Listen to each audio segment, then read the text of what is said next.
From White Hat Magazine, I'm Chrisella Herzog, and this is Bosses Who Brunch.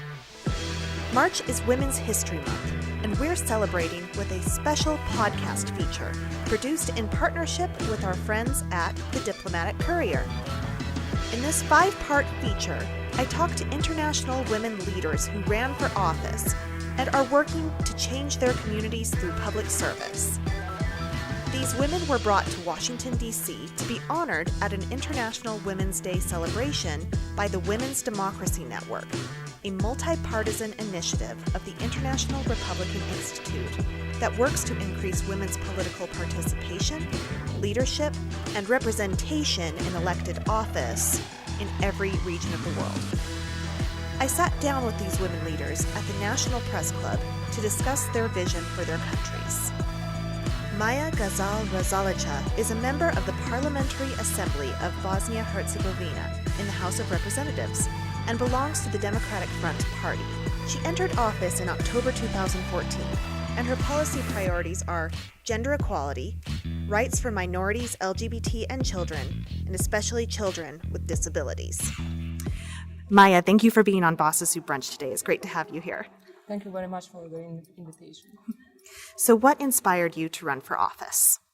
Actually, during the war in Bosnia-Herzegovina, as you know, and after this bad time in Bosnia-Herzegovina, I was someone who was daily actually active in political life on the Facebook, on Twitter, for my TV or something like that. And I was complaining, I was unsatisfied, and I realized actually if you want to change things in Bosnia-Herzegovina, you cannot do it at home. You have to be more engaged in political life because our daily life is actually politics. And after I heard that we will have a new party in Bosnia-Herzegovina, Democratic Front, I actually decided to be a part of this party in Bosnia-Herzegovina. So I run for my office on a state level, and I'm now 2.5 years inside of political life. Congratulations. Thank you. So what kind of change do you want to make in Bosnia-Herzegovina? What is your vision? My vision is that when I became mother, to be mother, I realized that I don't want to have the same time for my child as I had in 1990s in Bosnia-Herzegovina. We lost 25 years on nationalistic rhetoric, on ethno-nationalistic rhetoric. Nobody is caring about children of Bosnia-Herzegovina, about welfare care or health, social things, and something like that. The most politicians in Bosnia-Herzegovina are on the top last 25 years.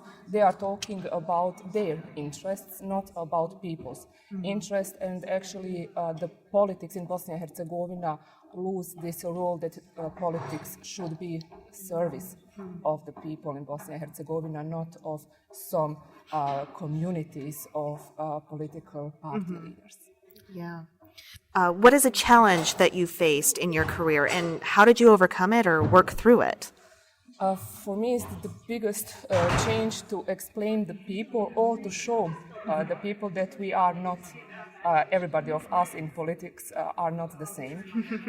So that is a change because it's not so popular to be a politician in Bosnia-Herzegovina. Everybody is talking about politics and politicians with a negative connotation. So it is very hard to change that mindset and to show them people that is possible to be a service of the people for all people in Bosnia-Herzegovina, and that is not the politics in Bosnia-Herzegovina have to be the service, not to be only own interest, to employ friends, employ near family members and something like that. And if you try to change these mindsets, sometimes the people will say, okay, that is your first mandate. After your first, you will be like the others. And that is a challenge for me to show that I don't care about these people who are 25 years in politics, and I think in these 25 years they didn't nothing for our people. They have to do it only for themselves. So I will really give my best to change these mindsets. Well, good luck with that. What has been a success or a moment in your career that you've been really proud of? I'm proud of my engagement with marginalized people.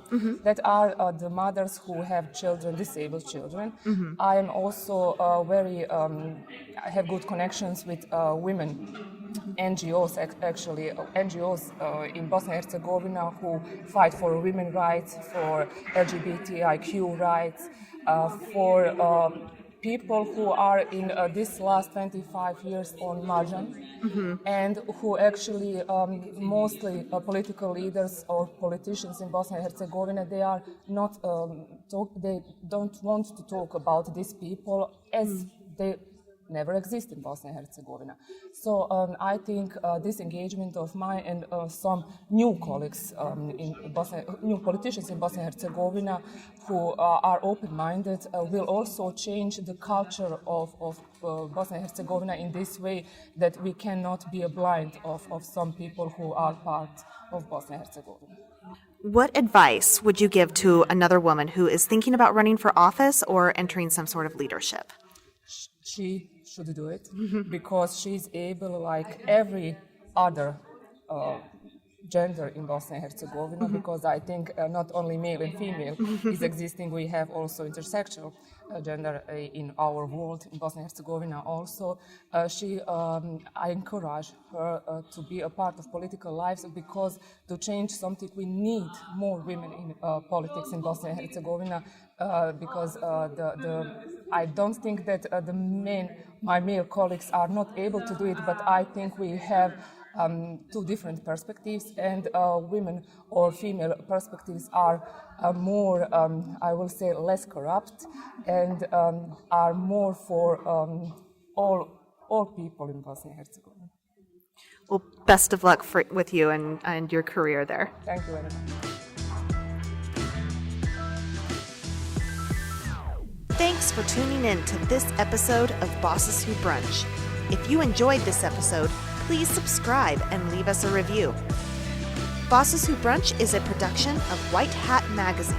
To keep up on future episodes and meetups, you can follow us on Twitter and Facebook at White Hat Mag.